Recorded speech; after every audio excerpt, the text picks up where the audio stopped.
apuração, gente. Queria começar com vocês falando daquela acusação que deu o que falar no dia da eleição, no segundo turno, aqui em São Paulo. A gente lembra daquela entrevista que o governador Tarcísio de Freitas deu, sugerindo que o PCC estava orientando o voto no Boulos, ali na reta final da eleição. Boulos que estava disputando o segundo turno contra o Ricardo Nunes, que é o candidato apoiado pelo Tarcísio. Boulos reagiu de imediato lá na época, no dia, agora a gente tem a atualização dessa história. Ministro Cássio Nunes Marques, do Tribunal Superior Eleitoral, encaminhando para a Procuradoria-Geral Eleitoral a queixa-crime que a campanha do Boulos apresentou contra o Tarcísio de Freitas. O TSE solicitou que o Ministério Público Eleitoral se manifeste sobre o caso, procedimento que é padrão aí nessas ações desse tipo. E depois dessa análise, o ministro Cássio Nunes vai decidir se o processo terá procedimento no TSE. Esse assunto deu o que falar lá na época, né, Carla? O Boulos também chegou a entrar com uma ação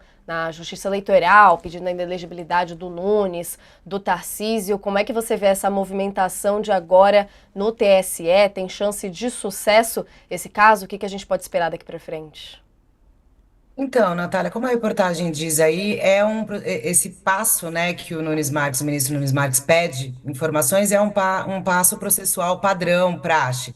Então, é um andamento normal que essa ação corre, porque ela precisa acontecer. Agora, nos bastidores, a gente sabe que muito dificilmente vai existir aí, pelo menos o indicativo aqui, é de que não haja uma punição ao governador Tarcísio, ele que vai ter o direito, né, de defesa e de se explicar e de explicar por que aquela manifestação no dia 27 de outubro, no dia do segundo turno, né, ele estava dando uma começou a falar sobre esses votos do PCC que iriam para o Boulos, que teria interceptado mensagens para isso. E aí ele foi questionado sobre para qual candidato seria, e ele fala para o Boulos, né? E era dia da eleição, e a campanha do candidato do PT entrou com essa ação justamente porque ela imagina que isso pode ter prejudicado, né, o resultado.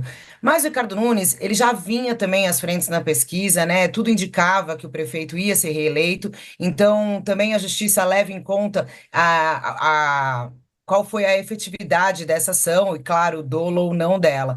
É praxe que ela continue, ela deve, enfim, caminhar para uma conclusão, mas a expectativa é que o governador não seja rigorosamente punido por essa declaração. Pelo menos por enquanto é assim que estamos apurando por aqui.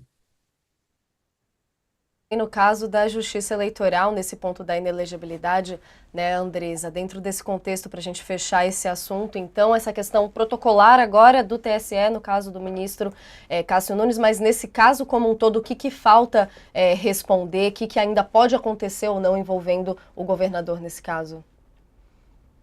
Eu conversei um pouquinho antes da gente entrar no programa com o ministro Cássio Nunes para ver se eu arrancava dele uma antecipação aí do que ele está pretendendo fazer. Ele não quis antecipar, não. Ele disse que só pediu para ouvir todo mundo e a partir do que ele recolher, né, desses depoimentos, é que ele vai tomar uma decisão. Mas eu concordo com a Carla, isso aí não deve dar em nada, até porque, né, já passou a eleição, o Nunes já ganhou com bastante margem aí frente ao Boulos, e o governador de São Paulo é o governador, né, do maior estado do país. Geralmente esses componentes aí são avaliados aí pelos ministros.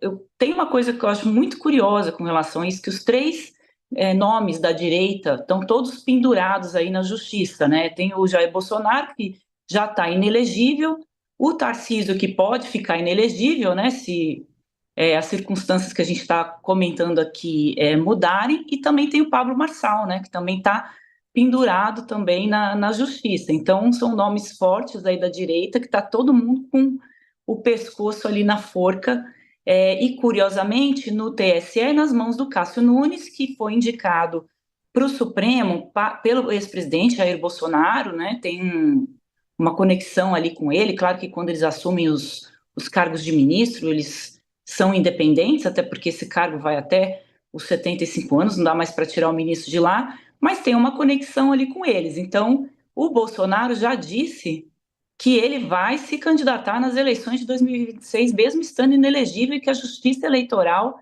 é que se vire para resolver essa questão. E quem vai ser o presidente do TSE em 2026? O Cássio Nunes. Então, assim, a bola toda está com o Cássio Nunes, ele é o homem, viu?